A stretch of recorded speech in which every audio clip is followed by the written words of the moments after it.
नमस्कार, आप देख रहे हैं वाइस नेशन। मैं आपके साथ किसी वक्त हो चला उत्तराखंड की तमाम अहम खबरों का। बढ़ते खबर की ओर। पहली खबर सितारगंज से, जहां पर फाइबर फैक्ट्री में अज्ञात कारण के चलते वर्कर की मौत हो गई। परिजनों ने मृतक के शव को बाहर रखकर प्रबंधक पर आरोप लगाए हैं। सितारगंज के ग्राम सरकंडा में स्थित सितारगंज फाइबर कंपनी में काम कर रहे वर्कर की अज्ञात कारणों के चलते मृत्यु हो गई। सूचना पर पहुंचे परिजनों ने मृतक के शव को रखकर फैक्ट्री प्रबंधक पर गंभीर आरोप लगाए हैं। वहीं सितारगंज पुलिस ने मौके पर पहुंचकर शव को अपने कब्जे में लेकर पोस्टमार्टम के लिए भेज दिया है। साथ सितारगंज फाइबर कंपनी के जनरल मैनेजर का कहना है कि वर्कर कंपनी में काम कर रहा था। लगभग 10 बजे अचानक वर्कर की तबीयत बिगड़ गई। तबीयत बिगड़ने पर वर्कर को सितारगंज के एक निजी अस्पताल में भर्ती कराया गया, जहां डॉक्टरों ने मृत्यु घोषित कर दिया। वहीं परिजनों का आरोप है कि कंपनी प्रबंधक द्वारा परिजनों को सूचना नहीं दी गई। साथ ही परिजनों को वर्कर की सांप काटने के बारे में बताया जा रहा है, लेकिन परिजनों ने कंपनी में हादसा होना बता रहे हैं। फिलहाल मौत के अभी कारणों का पता नहीं चल पाया है। पुलिस ने शव को अपने कब्जे में लेकर पोस्टमार्टम के लिए भेज दिया है। पोस्टमार्टम की रिपोर्ट आने के बाद ही मौत के कारणों का पता चल सकेगा। कंपनी वर्कर अमरिया क्षेत्र के सिरसा गाँव का निवासी बताया जा रहा है। बस, और इन लोगों ने किसी ने फोन नहीं करा घर पे, और इन्हें ले जाकर सितारगंज भर्ती करा दिया जाकर। हाँ, जब हम लोग मिलने नहीं दिया, हमें मिलने ही नहीं दिया डॉक्टरों ने। उन्हें खूनते खानते रहे और ये कह रहे हैं सांप ने काटा है। मतलब आप है ही नहीं, कोई निशान नहीं है। इन लोगों ने ब्लेड मारे हैं ऐसे हल्के हल्के यहाँ हाथ पर, उसमें खून भी नहीं निकला है, उसमें खून भी नहीं निकला है। कब से 5 महीने हो गए, जनवरी से काम कर रहे हैं यहाँ। कितनी तनख्वाह मिलती थी? 11,000। कि वो खाता नंबर दे दो फिर हम देंगे। अभी कुछ भी नहीं बताया है, और वो लोग लेकर चले गए। पुलिस वाले मान ही नहीं रहे, बॉडी लेकर चले गए, जबरदस्ती उठा कर लेकर चले गए। 10 बजे की घटना है, और जब कंपनी वालों को ये पता चला कि उनके जो है कर्मचारी वीर सिंह को सांप ने काट लिया है, वो यहाँ से उसे हॉस्पिटल ले गए, आस्था हॉस्पिटल में, और वहाँ उसका उपचार कराया। उसके बाद वो हॉस्पिटल से घर ले गए उसे, और घर जाने के बाद शायद उसकी डेथ हुई है। और डेथ होने के बाद शव को लेके फैक्ट्री में आए हैं।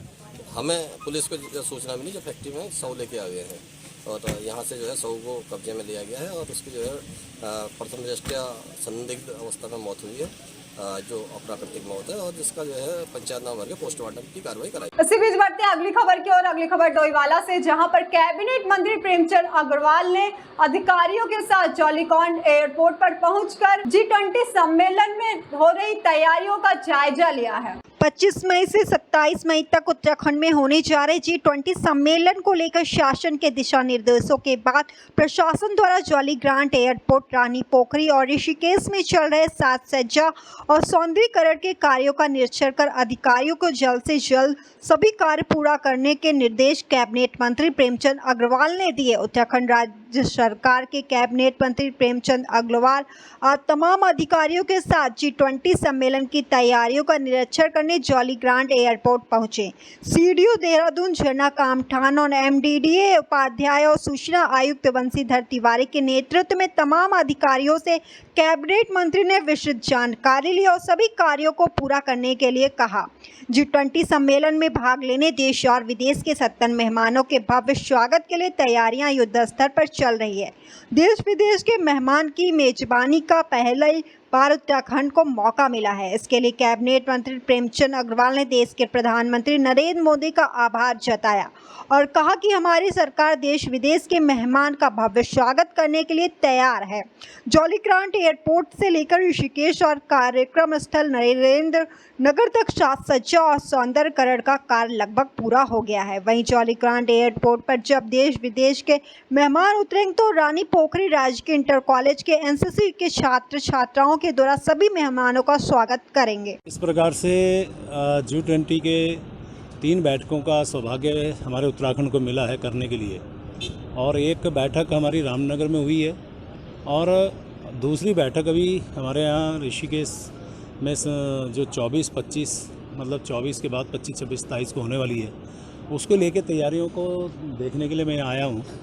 निश्चित रूप से मुझे खुशी है कि हमारे विभागों के द्वारा बहुत तेज़ी से इसमें काम किया गया है, और उससे पहले तो मैं माननीय प्रधानमंत्री जी का धन्यवाद कर रहा हूँ, जो G20 के अध्यक्ष भी हैं, जिनके आशीर्वाद से हमें उत्तराखंड को 3 बैठकें करने का सौभाग्य प्राप्त हो रहा है।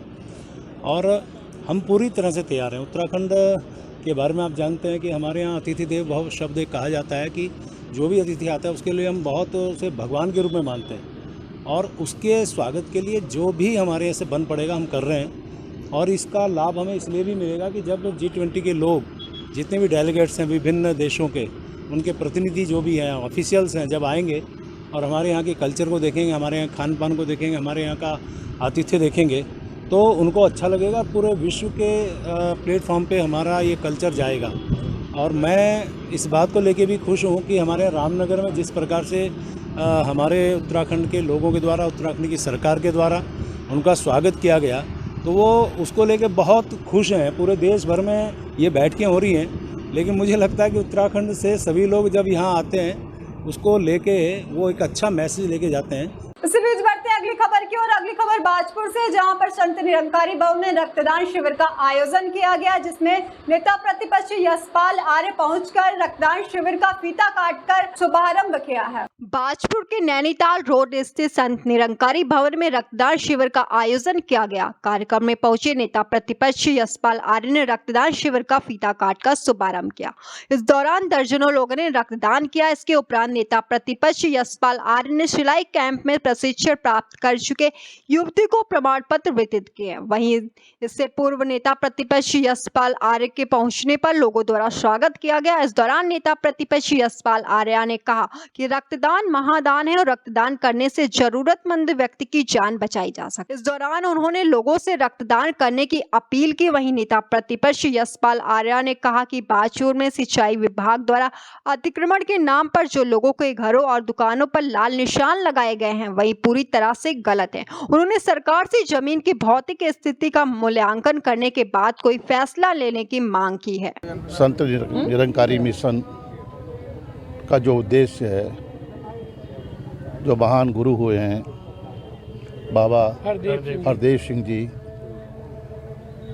उन्होंने हमेशा निस्वार्थ भाव से देश की, जनमानस की, जो हमारे समाज के कुचले, दबे, शोषित, वंचित लोग हैं, परिवार हैं, उनके निस्वार्थ भाव से सेवा की और सभी धर्म, जाति, मजहब से ऊपर उठकर उन्होंने देश के कल्याण के लिए, देश के उत्थान के लिए, देश के जो हमारी भाईचारा है, जो कौमी एकता है, जो सामाजिक सद्भाव है, उसके लिए निरंतर काम किया। और आज वो हमारे बीच में नहीं है, लेकिन उनके जो सत्कर्म है, जो उनका मकसद था, जो उनका उद्देश्य था, उस पर आज उनके अनुयायी और पूरे देश भर में कई विभिन्न संस्थान यहाँ पर हैं, यहाँ भी हैं, और कई शाखाएं हैं जो निस्वार्थ भाव से बाबा हरदेव सिंह जी की पूर्ण स्मृति में उनकी यादों को सजोते हुए सेवा कर रहे हैं और रक्तदान शिविर का आयोजन कर रहे हैं। आज भी बाजपुर में जो हमारे साथी हैं, हमारे बलदेव जी और राजपूत जी यहाँ पर इस कार्य को आगे बढ़ाने का संकल्प लेकर रक्तदान शिविर का आयोजन किया है। मैं इसके लिए संत निरंकारी मिशन को शुभकामनाएं भी देता हूं और बधाई भी देना चाहता हूं। मुझे विश्वास है कि भविष्य में भी जो एक शुरुआत की गई है उसको आगे बढ़ाने का काम करेंगे। देखिए, ये निर्भर करता है कि ज़मीन की क्या भौतिक स्थिति है और क्या वास्तव में सरकार की मंशा, सरकार की नियत, जो अतिक्रमण किए हुए लोग हैं, कितने वर्षों से उन्होंने इस ज़मीन में काबिज काश्त हैं, इसको पहले ही देखना होगा। और नियत साफ होनी चाहिए, सरकार की मंशा साफ होनी चाहिए। अतिक्रमण के नाम पर जो गरीब हैं, जो कमज़ोर हैं, उनको बेदखल करना, उनको प्रताड़ित करना, ये लोकतंत्र। फिलहाल अभी की खबरों में इतना ही। तमाम देश दुनिया की खबरों को देखने के लिए बने रहिए वाइस नेशन के साथ। अभी दीजिए इजाजत, नमस्कार।